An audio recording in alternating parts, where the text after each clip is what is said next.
ಒಮನ್ನಲ್ಲಿ ಉದ್ಯೋಗದಲ್ಲಿದ್ದ ಉಳ್ಳಾಳದ ಸೋಮೇಶ್ವರ ಮೂಲದ ಯುವಕನೋರ್ವ ತನ್ನ ಕೊಠಡಿಯಲ್ಲೇ ಆತ್ಮಹತ್ಯೆಗೆ ಶರಣಾಗಿರುವ ಘಟನೆಯೊಂದು ಬೆಳಕಿಗೆ ಬಂದಿದೆ. ಸೋಮೇಶ್ವರದ ಪುನೀತ್ ಪೂಜಾರಿ ಮೃತಪಟ್ಟ ದುರ್ದೈವಿ.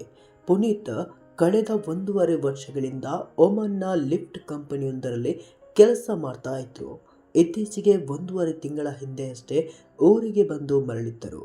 ಇದೀಗ ತನ್ನ ಕೊಠಡಿಯಲ್ಲೇ ನೇಣು ಬಿಗಿದು ಆತ್ಮಹತ್ಯೆಗೆ ಶರಣಾಗಿದ್ದಾರೆ. ಪ್ರೀತಿ ನಿರಾಕರಣೆ. ಪುನೀತ್ ಮಂಗಳೂರಿನ ಓರ್ವ ಮೂಲದ ಯುವತಿಯನ್ನ ಕಳೆದ 4 ವರ್ಷಗಳಿಂದ ಪ್ರೀತಿಸ್ತಾ ಇದ್ರಂತೆ. ಇತ್ತೀಚಿನ ದಿನಗಳಲ್ಲಿ ಯುವತಿಯು ಪುನೀತ್ ಅವರ ಕರೆ ಹಾಗೂ ಸಂದೇಶಗಳಿಗೆ ಸ್ಪಂದಿಸದೆ ಪ್ರೀತಿಯನ್ನ ನಿರಾಕರಿಸಿದ್ದರು ಎನ್ನಲಾಗಿದೆ.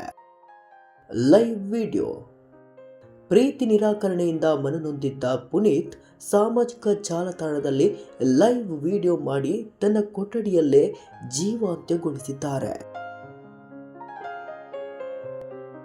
ಮೃತದೇಹ ತರಲು ವಿಳಂಬ ಸಾಧ್ಯತೆ. ಮಧ್ಯಪ್ರಾಚ್ಯದಲ್ಲಿ ಸದ್ಯ ಇರುವ ಅಶಾಂತ ಪರಿಸ್ಥಿತಿಯಿಂದಾಗಿ ಒಮನ್ನ ಕಾನೂನು ಪ್ರಕ್ರಿಯೆಗಳಿಗೆ ಹೆಚ್ಚಿನ ಸಮಯ ತಗಲುವ ಸಾಧ್ಯತೆ ಇದೆ. ಈ ಕಾರಣದಿಂದ ಮೃತದೇಹವನ್ನ ಭಾರತಕ್ಕೆ ತರಲು ವಿಳಂಬವಾಗುವುದು ಎಂದು ಕುಟುಂಬಸ್ಥರು ಕಳವಳ ವ್ಯಕ್ತಪಡಿಸಿದ್ದಾರೆ.